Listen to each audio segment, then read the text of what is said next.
آج کا دن میرے لیے بہت خاص تھا کیونکہ یہ میری شادی کا دن تھا۔ سرخ شرارہ پہنے پوری سج دج سے تیار ہوئے میں بہت خوبصورت دکھائی دے رہی تھی۔ سب نے دل کھول کر میری تعریف کی تھی۔ میں اپنے اجلا عروسی میں بیٹھی اپنے جیون ساتھی کا انتظار کر رہی تھی۔ میرے دل میں ہزاروں ارمان تھے۔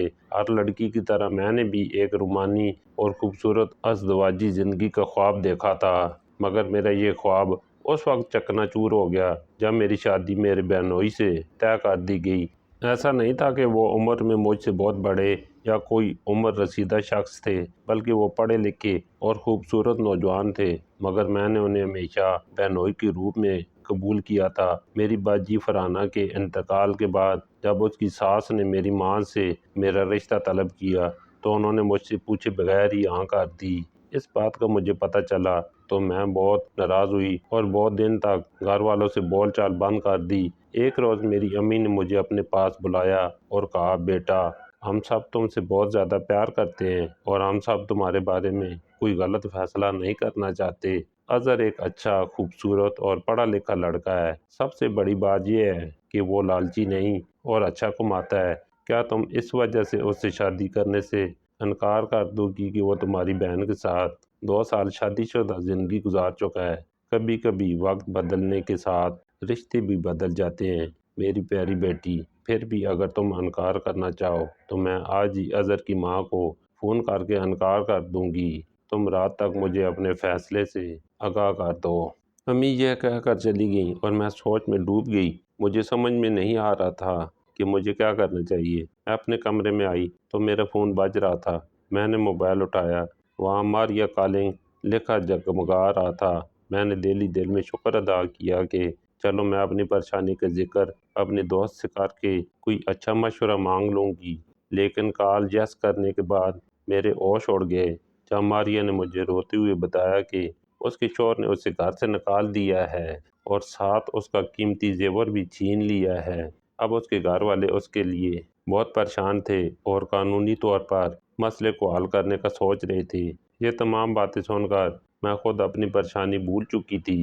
الٹا ماریا کو تسلی دلاسا دینے لگی، جس نے ابھی 6 ماہ پہلے پسند کی شادی کی تھی اور اب اتنے کم وقت میں ایسا بھیانک نتیجہ دیکھ لیا تھا۔ اس کی پوری داستان سن کر مجھے اچھی طرح اندازہ ہو گیا تھا کہ دنیا بہت مطلب پرست اور فریبی اور بڑوں کے فیصلے پر سر جھکا دینا ہی عقل مندی ہے، کیونکہ وہ اپنے تجربات کی روشنی میں بہترین فیصلے کرتے ہیں۔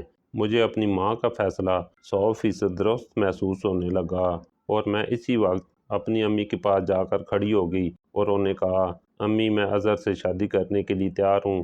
امی، جو کچن میں کھانا بنا رہی تھیں، میرے منہ سے یہ الفاظ سن کر حیران اور خوش ہو گئیں۔ ساتھ ہی انہوں نے مجھے گلے لگا کر میری پیشانی چومی اور مجھے بہت سی دعاؤں سے نوازا۔ امی کو خوش دیکھ کر میرا دل بھی خوش ہو گیا۔ فرحانہ باجی کو ہمیشہ میں نے شادی کے بعد خوش اور سجے سورے دیکھا تھا، جس کی وجہ سے میرے دل میں کوئی خوف نہیں تھا۔ اپنی شادی کے بعد پہلی بار میں نے ان کے کمرے میں دلہن کے روپ میں قدم رکھا تو دیوار پر لگی اپنی بہن کی تصویر پر نظر پڑتی میں اس کے قریب آئی اور بولی، میری پیاری بہن، تم اتنی جلدی اس دنیا سے منہ موڑ گئی ہو۔ مجھے تو ایسا محسوس ہوتا ہے جیسے تم اپنی ساری خوشیاں میری جھولی میں ڈالنے کے لیے دنیا میں آئی تھی۔ یہ کہہ کر ایک پیار بھری نظر اس کی تصویر پر ڈالنے کے بعد میں اجلا عروسی میں آ کر بیٹھ گئی۔ اب مجھے اظہر کا انتظار تھا۔ آنے والے حسین لمحات کا سوچ کر ہی میں شرم سے سمٹ رہی تھی۔ اسی وقت دروازے کی ناب گمانے کی آواز سنائی دی تو میں نے نظر جھکا کر گھونگھٹ گرا لیا۔ اظہر چلتے ہوئے بیڈ کے قریب آئے اور جس طرح اندر داخل ہوئے تھے اسی طرح خاموشی سے واپس چلے گئے۔ دروازہ بند ہونے کی آواز سن کر میں نے حیران ہو کر اپنا چہرہ باہر نکالا تو یہ دیکھ کر حیران رہ گئی کہ سامنے لگی میری باجی کی تصویر اپنی جگہ سے غائب تھی۔ میں کچھ دیر وہیں بیٹھی رہی۔ مجھے کچھ سمجھ میں نہیں آ رہا تھا کہ مجھے کیا کرنا چاہیے۔ میں سمجھ گئی کہ اظہر 1 سال بعد بھی بیوی کی موت کا دکھ نہیں بھلا سکے ہیں۔ انہیں اس وقت میری دلجوئی کی ضرورت تھی۔ میں یہ سوچ کر اپنی جگہ سے اٹھی اور ان کے تعاقب میں چلی گئی۔ میں انہیں تسلی کے 2 بول کہہ کر ان کو بلانا چاہتی تھی تاکہ پھر ہم دونوں ایک دوسرے کے بارے میں بات کر سکیں۔ میں کمرے سے باہر نکل کر برابر والے کمرے میں جانے لگی تو وہ لاک تھا۔ میں حیران کھڑی رہ گئی۔ مجھے اپنے بھاری اور کامدار لباس سے الجھن ہونے لگی۔ صبح سے رات تک بے آرام رہنے کی وجہ سے مجھے نیند بھی آنے لگی تھی۔ میں اپنا بھاری لباس سنبھالتے ہوئے کمرے میں واپس آئی اور کپڑے تبدیل کر کے سو گئی۔ اگلی صبح میری آنکھ کھلی تو اظہر بیڈ کے کنارے بیٹھے ہوئے تھے اور میری ساس ان سے ناشتے کا پوچھ رہی تھی۔ نئی زندگی کی نئی صبح مبارک ہو، اظہر نے اتنے پیار سے کہا کہ پچھلی رات کی بدمزگی کو بلا کر میں مسکرا دی۔ اسی وقت میری نظر سامنے دیوار پر لگی باجی کی تصویر پر پڑی تو مجھے ایسا محسوس ہوا جیسے وہ ہمیں دیکھ کر مسکرا رہی ہیں۔ میرے لبوں پر بھی مسکراہٹ پھیل گئی۔ ہمارے لیے ناشتہ آ چکا تھا۔ میں فریش ہونے چلی گئی۔ میں نے اور اظہر نے اپنے کمرے میں بڑے خوشگوار ماحول میں ناشتہ کیا تھا۔ ناشتے کے بعد اظہر کے کچھ دوست ملنے آئے تو وہ ان کے ساتھ چلے گئے، جبکہ میں تیار ہونے لگی۔ پورا دن مہمانوں سے ملنے میں گزر گیا۔ آج میں بہت پرسکون تھی اور مجھے اظہر کا رویہ دیکھ کر امید تھی کہ جلد ہی ہم قریب آ جائیں گے اور ایک دوسرے کو سمجھنے لگیں گے، مگر رات ہوئی اور میں ان کا انتظار کرنے لگی تو مجھے سخت مایوسی ہوئی، کیونکہ پچھلی رات کی طرح آج رات بھی اظہر کمرے میں آئے اور باجی کی تصویر لے کر دوسرے کمرے میں چلے گئے۔ میں پریشان سی بیٹھی انہیں دیکھتی رہ گئی۔ مجھے ان پر رحم آنے لگا، ساتھ ہی باجی کی قسمت پر رشک بھی، جسے اتنی چاہت کرنے والا شوہر ملا تھا کہ انہیں بلا ہی نہیں پا رہا تھا۔ خیر میں کمرے سے نکلی اور اظہر کے پیچھے دوسرے کمرے میں جانے لگی تو وہ کمرہ لاک کر چکے تھے۔ میں بے بس سی وہیں کھڑی رہ گئی۔ اندر سے اظہر کے کچھ بولنے کی آواز سنائی دے رہی تھی، جیسے وہ کسی سے باتیں کر رہے ہوں۔ میں نے دروازے پر کان لگا کر بغور سننا چاہا تو مجھے کوئی الفاظ سمجھ میں نہیں آیا۔ تبھی مجھے میری ساس آتی ہوئی نظر آئی۔ اس نے پوچھا، کیا ہوا؟ یہاں کیوں کھڑی ہو؟ میں اب کیا بتاتی کہ ولیمے کی دلہن اپنے شوہر کے پیچھے بھاگ رہی ہے اور وہ اس سے جان چھڑا کر خود کو دوسرے کمرے میں قید کر چکا ہے۔ وہ خود ہی میرے چہرے سے سمجھ کر کہنے لگی، فکر نہ کرو، کچھ دن کی بات ہے، پھر سب ٹھیک ہو جائے گا۔ میں مایوسی بھرے قدموں سے اپنے کمرے میں واپس آ گئی اور بیڈ پر لیٹ کر باجی اور اظہر کی زندگی کے بارے میں سوچنے لگی۔ ہم دو بہنیں تھیں۔ فرحانہ باجی مجھ سے 2 سال بڑی تھیں۔ ہمارے ماں باپ نے ہماری پرورش بہت پیار اور محبت سے کی تھی۔ زبان سے کوئی فرمائش کرنے کی دیر ہوتی اور وہ پورا کر دیتے۔ فرحانہ باجی کی پڑھائی کا سلسلہ مکمل ہوا تو ان کے لیے مختلف رشتے آنے لگے، مگر ہمارے والدین اس معاملے میں کسی قسم کی زور زبردستی کے قائل نہ تھے۔ انہوں نے فیصلے کا اختیار باجی کو سونپ رکھا تھا۔ جب میری امی کے دوست کے بیٹے اظہر کا رشتہ آیا تو امی بہت خوش ہوئیں اور ان کی خوشی دیکھ کر باجی نے ہاں کر دی، کیونکہ اظہر امی کو بہت پسند تھے اور اظہر نے خود فرحانہ باجی کو ایک تقریب میں دیکھ کر پسند کیا تھا۔ میں نے ان کی شادی کو بہت انجوائے کیا تھا۔ اکلوتی سالی ہونے کی وجہ سے مجھے خاص اہمیت حاصل تھی۔ میں نے اکثر اپنی باجی کو عجیب سی کشمکش میں مبتلا دیکھا تھا، خاص طور پر جب میں ان کے گھر رہنے آتی تو وہ رات کو کئی گھنٹے باہر واک کر رہی ہوتی۔ میں نے جب بھی ان سے وجہ جاننا چاہی، وہ ہنس کر ٹال جاتی اور کہتی، بس یوں ہی اندر کمرے میں دل گھبرا گیا تھا، اس لیے باہر آ گئی ہوں۔ اس بات کا ذکر ایک بار میں نے اپنی امی سے کیا تو وہ بھی ہنس کر بولی، پگلی نئے گھر میں ایڈجسٹ ہونے میں کچھ وقت تو لگتا ہی ہے۔ باجی جب بھی ملنے کے لیے آتی بہت سجی سوری اور خوش باش ہوتی تھیں، اس لیے میں نے بھی اس فہم کو دل سے نکال دیا۔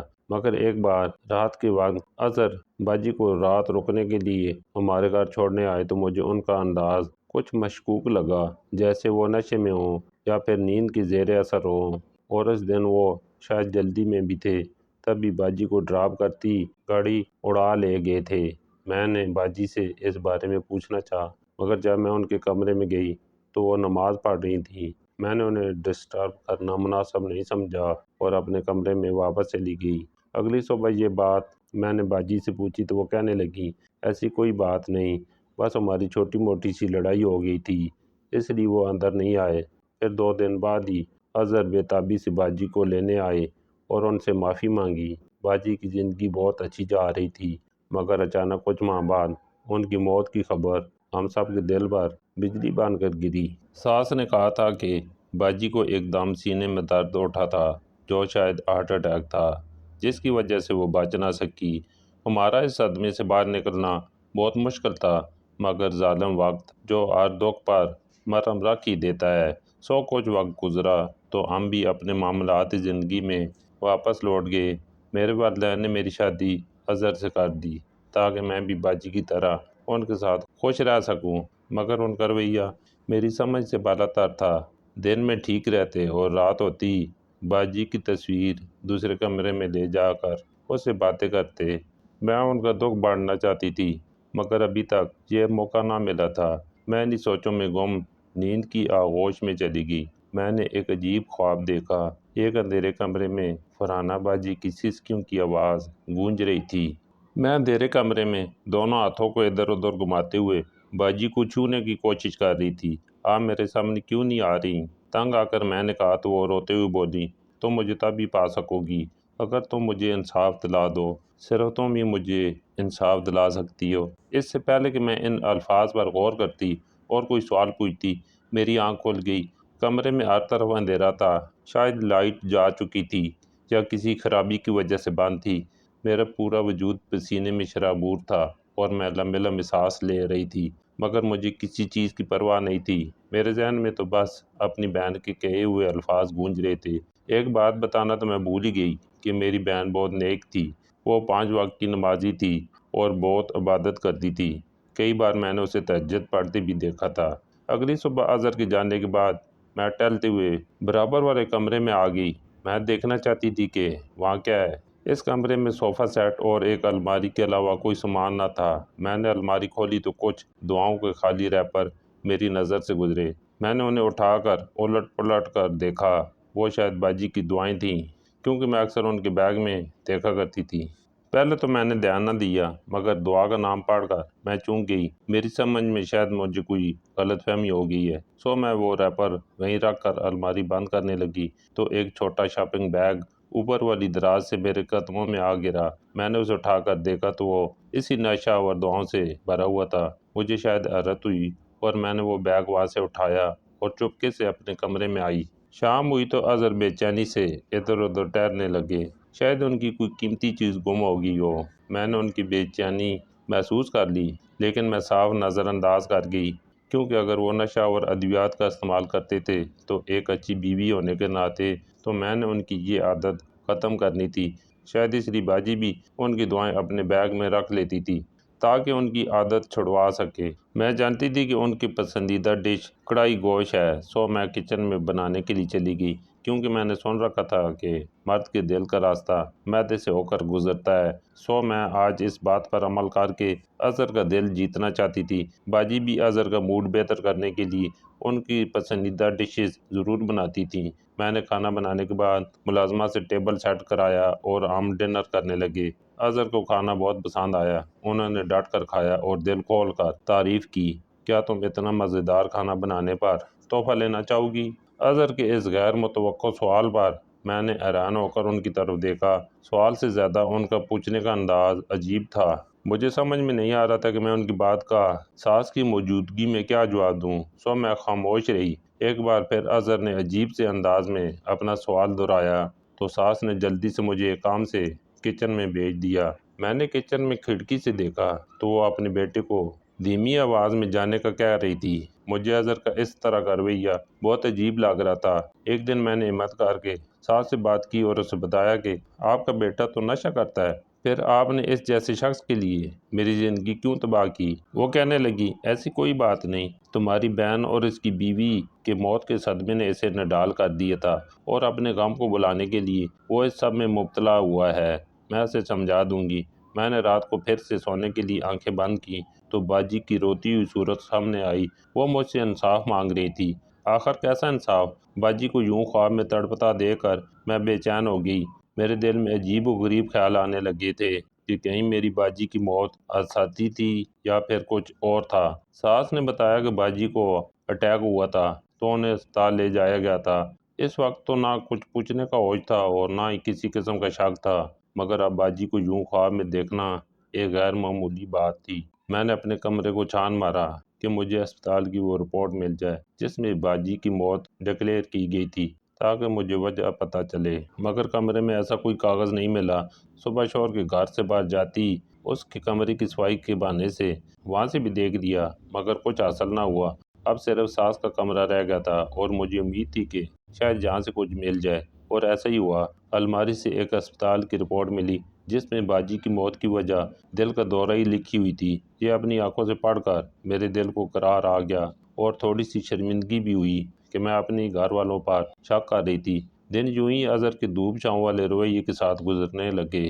ایک رات میں نے دیکھا کہ جب وہ دوسرے کمرے کے اندر گیا تھا تو اس کے ہاتھ میں ایک نہیں 2 فریم تھے۔ ایک تو میں پہچان گئی تھی، وہ آپ ہی کی تصویر والا فریم تھا، اور دوسرا شاید نیا بنوایا گیا تھا۔ مگر سسپینس کی بات تو یہ تھی کہ اس دوسرے فریم میں کس کی تصویر تھی۔ اگلی رات کو میں سونے کے لیے لیٹی تو میں نے جان بوجھ کر آنکھیں بند کر لی اور پھر سونے کی اداکاری کرنے لگی۔ آج رات میں ضرور وہ بھید جان لینا چاہتی تھی جو مجھے اندر ہی اندر بے چین کر رہا تھا۔ میں نے محسوس کیا کہ حسب معمول اظہر کمرے میں آئے اور باجی کی تصویر ہاتھ میں لے کر کچھ دیر رک کر مجھے دیکھتے رہے، جب تک ان کو یقین ہو گیا کہ میں سو چکی ہوں۔ اس کے بعد انہوں نے باہر کی طرف قدم بڑھا دیے۔ میں نے آنکھیں کھول کر ان کی پشت کو دیکھا اور جیسے ہی وہ دوسرے کمرے میں گئے میں بھی اٹھ کر بیٹھ گئی۔ وہ مجھے سوتا دیکھ کر کمرہ لاک کیے بغیر ہی دوسرے کمرے میں موجود تھے۔ کچھ دیر گزری تو میں بے آواز قدموں سے اٹھی اور آہستہ آہستہ چلتی ہوئی برابر والے کمرے کے سامنے آ رکی۔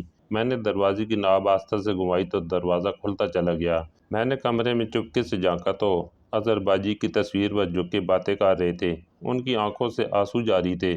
ان کی آواز مجھے صاف سنائی دے رہی تھی، میری پیاری شہزادی، تم دوسری دنیا میں کتنا اکیلا پن محسوس کرتی ہوگی۔ میں تمہیں اداس نہیں دیکھ سکتا اور بہت جلد تمہاری تنہائی دور کرنے والا ہوں۔ تمہاری قبر کے برابر والی قبر پسند بھی کر چکا ہوں، بس تم تھوڑا انتظار کرو۔ یہ کہہ کر اظہر نے ایک دوسری تصویر اپنی گود سے اٹھا کر باجی کی تصویر کے ساتھ ملا کر رکھ دی۔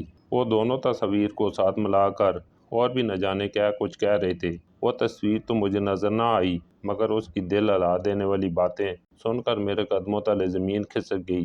میں الٹے قدموں اپنے کمرے میں واپس آئی اور بیڈ پر بیٹھ کر لمبے لمبے سانس لینے لگی۔ مجھے ایسا محسوس ہو رہا تھا گویا میں میلوں کا سفر پیدل ہی طے کر کے آئی ہوں۔ میں بستر پر لیٹ کر سونے کی کوشش کرنے لگی۔ اظہر خودکشی کا سوچ رہے تھے، باجی کے پاس جانے کا سوچ رہے تھے، باجی کے ساتھ شاید وہ دوسری تصویر انہی کی تھی۔ مجھے اظہر کو اس انتہا تک پہنچنے سے روکنا تھا۔ سوچتے سوچتے کافی دیر بعد میری آنکھ لگی تو باجی کی کراتی ہوئی آواز نے پھر سے مجھے اپنی طرف متوجہ کر لیا۔ وہ مسلسل انصاف کا تقاضا کر رہی تھی۔ میں نے خواب میں ہی ان سے انصاف دلانے کا وعدہ کیا تو وہ مسکرا دیں۔ اٹھ کر میں مزید الجھ گئی کہ باجی کا معاملہ تو اپنے تئیں میں نپٹا چکی تھی، پھر دوبارہ سے باجی خواب میں آ گئی۔ اب میں نے ہر صورت اپنا وعدہ نبھانا تھا اور مجھے نہیں پتا تھا کہ یہ کیسے کرنا ہے۔ سو میں رات کے پچھلے پہر اٹھ کر حالات کا جائزہ لینے لگی۔ میں نے اٹھ کر دوسرے کمرے کی طرف جا کر مزید کچھ جاننا چاہا، مگر وہاں اندھیروں کا راج تھا۔ اظہر شاید لائٹ بند کر کے سو چکے تھے۔ اگلے دن میری آنکھ دیر سے کھلی تھی۔ میں اٹھی اور الماری سے اپنے کپڑے نکالنے لگی تو وہاں سے نشہ آور ادویات والا بیگ غائب تھا۔ میں سر تھام کر رہ گئی۔ میرے ذہن میں ایک خیال آیا اور میں دوسرے کمرے میں گئی تاکہ الماری چیک کر سکوں، مگر الماری کی چابیاں غائب تھیں اور الماری کے لاکڈ دروازے مجھے چڑھا رہے تھے۔ یقیناً اظہر نے کارروائی دکھائی تھی اور اس نشے کے زیر اثر وہ باجی کے پاس جانے کے پلان بنا رہے تھے۔ میں مایوس سی کمرے سے نکلی تو میری ساس پریشان سی آئیں اور مجھے کہنے لگیں، بیٹا تمہارے فون میں کریڈٹ ہے تو پلیز مجھے یہ ڈاکٹر صاحب کا نمبر ملا کر دے دو، سر درد سے پھٹا جا رہا ہے، کچھ مشورہ کر لوں۔ میں نے تابعداری سے اشارہ لایا اور ان کے ہاتھ سے ان کا فون لے کر ان کا بتایا ہوا نمبر ملانے لگی۔ دوسری بیل پر کال یس کر لی گئی تھی۔ میں نے اپنا فون انہیں پکڑایا، مگر اس سے پہلے میرا ہاتھ ریکارڈنگ کے بٹن پر ٹچ ہو گیا، جو کہ غیر ارادی طور پر سراسر ایک اتفاق تھا۔ میری ساس موبائل لے کر دوسری جانب جا کر باتیں کرنے لگیں۔ رات کو اظہر کافی دیر سے گھر آئے۔ آج وہ بہت خوش نظر آ رہے تھے۔ میں نے سوچ لیا تھا کہ اب اظہر کو پیار سے اپنی طرف متوجہ کرنا ہے تاکہ وہ باجی کی خیالوں اور خوابوں سے نکل کر میرے ساتھ ایک اچھی زندگی گزار سکیں۔ وہ میری طرف دیکھ کر مسکرائے تو میں نے کھانے کا پوچھ لیا۔ انہوں نے فوراً منع کیا۔ ان کے ہاتھ میں ایک پرانا باکس تھا۔ انہوں نے وہ میری جانب بڑھایا اور بولے، یہ میں خاص تمہارے لیے بنوا کر لایا ہوں۔ میں نے پیزا ان کے ہاتھ سے لے لیا۔ مجھے شدید بھوک محسوس ہو رہی تھی اور ویسے بھی میں پیزا کی بہت دیوانی تھی۔ اظہر باجی کی تصویر اٹھا کر دوسرے کمرے میں چلے گئے، جبکہ میں پیزا اور موبائل ہاتھ میں لے کر بیڈ پر بیٹھ گئی۔ میں موبائل میں اپنا پسندیدہ ڈرامے کی ریکارڈنگ نکالنا چاہ رہی تھی کہ میری نظر صبح والی ریکارڈ کال پر پڑ گئی۔ میں سننا تو نہیں چاہتی تھی، مگر چونکہ ساس کافی دیر تک باتیں کرتی رہی تھی تو میں نے سوچا کہ سن لوں کہ ڈاکٹر سے ایسی بھی کیا خاص اور لمبی بات ہوئی ہے۔ میں نے کال پلے کی تو سن کر حیران رہ گئی، بلکہ حیرانی تو شاید بہت چھوٹا لفظ ہے۔ میرے ہوش اڑ گئے۔ ساس کہہ رہی تھی، ڈاکٹر صاحب آپ کی دعا تو اظہر پر الٹا اثر کر رہی ہے۔ میری بڑی بہو کی جان لینے کے بعد وہ چھوٹی کو بھی مارنے کی پلاننگ کر رہا ہے۔ لاکھوں روپے خرچ کرنے کے باوجود آپ کے علاج کا الٹا اثر ہوا ہے۔ مہربانی کر کے میرا پیسہ واپس کر دیں، ورنہ اچھا نہیں ہوگا۔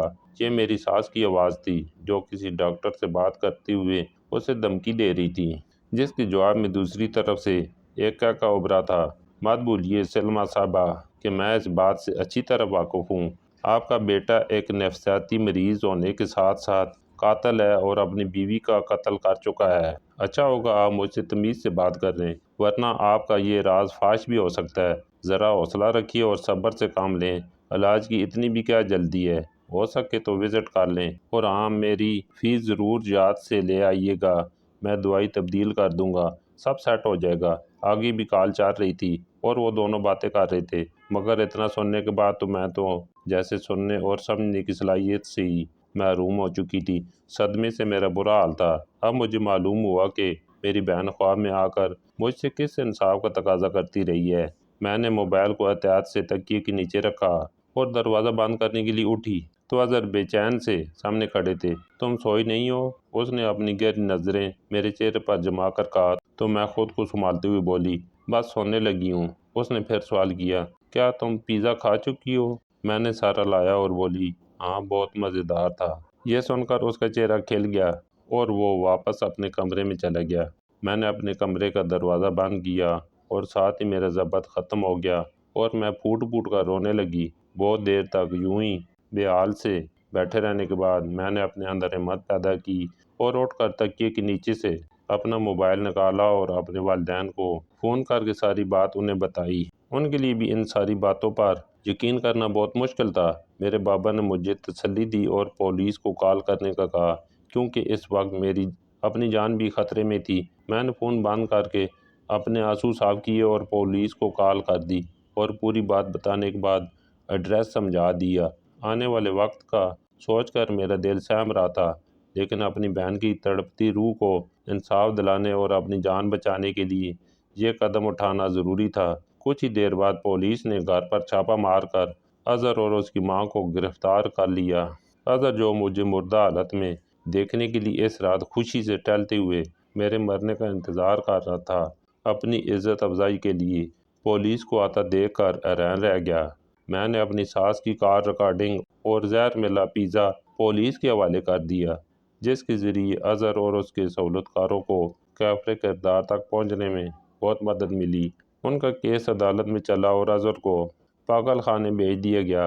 وہ ذہنی مریض تھا جو خوبصورت لڑکیوں سے نفرت کرتا تھا۔ جیلی ڈاکٹر کے ساتھ میری ساس کو بھی 10 سال کی سزا سنا دی گئی۔ اسی ڈاکٹر نے باجی کی جھوٹی رپورٹ تیار کی تھی۔ ساس نے جیلی اور لالچی ڈاکٹر کے مشورے پر عمل کرتے ہوئے اپنے نفسیاتی بیٹی کی شادی یہ سوچ کے کر دی تھی کہ جب بیوی بچوں کی ذمہ داری سر پر پڑے گی تو خود ہی ٹھیک ہو جائے گا۔ میرے لیے اب وہاں کچھ باقی نہ بچا تھا، سو میں اپنے والدین کی مدد سے جلد از جلد عدالت کے ذریعے اظہر سے خلع لے لی۔ میرے والدین نے مجھے کھلے دل سے گلے لگایا اور ایک نئی زندگی شروع کرنے کے لیے میرا حوصلہ بڑھایا۔ میرے ماں باپ کو اس بات کا احساس اچھی طرح ہو گیا تھا کہ روتی ہوئی بیٹی کا دکھ سب کو نظر آ جاتا ہے، مگر ہنستی ہوئی بیٹی کی زندگی کے دکھ کو سمجھ لینا ہی اصل بات ہے۔ اگر وہ اس بات کو پہلے سمجھ لیتے تو شاید میری باجی کے ساتھ یہ حادثہ پیش ہی نہ آتا۔ میں نے اپنی پڑھائی کا سلسلہ دوبارہ شروع کیا اور اعلیٰ تعلیم حاصل کر کے اپنے ماں باپ کا سر فخر سے بلند کر دیا۔ اب میری بہت اچھی جاب ہے اور اپنے والدین کے گھر خوشحال زندگی گزار رہی ہوں۔ گزرا ہوا وقت ایک برے خواب کی طرح بلانے کی کوشش کر رہی ہوں۔ یادیں اچھی ہوں یا بری، بلانے میں وقت تو لگتا ہی ہے، اور میں جانتی ہوں کہ ایک روز میں یہ سب کچھ بلانے میں کامیاب ہو جاؤں گی۔ اپنی باجی کو خواب میں ہنستا مسکراتا دیکھ کر مجھے بہت خوشی ہوتی ہے، اور ساتھ ہی یہ سوچ کر دل پرسکون ہو جاتا ہے کہ میں نے ان سے کیا اپنا وعدہ نبھایا تھا اور انصاف دلوایا تھا۔ ان کی یاد ایک پیاری سی مسکراہٹ کی صورت میرے چہرے پر آباد رہتی ہے۔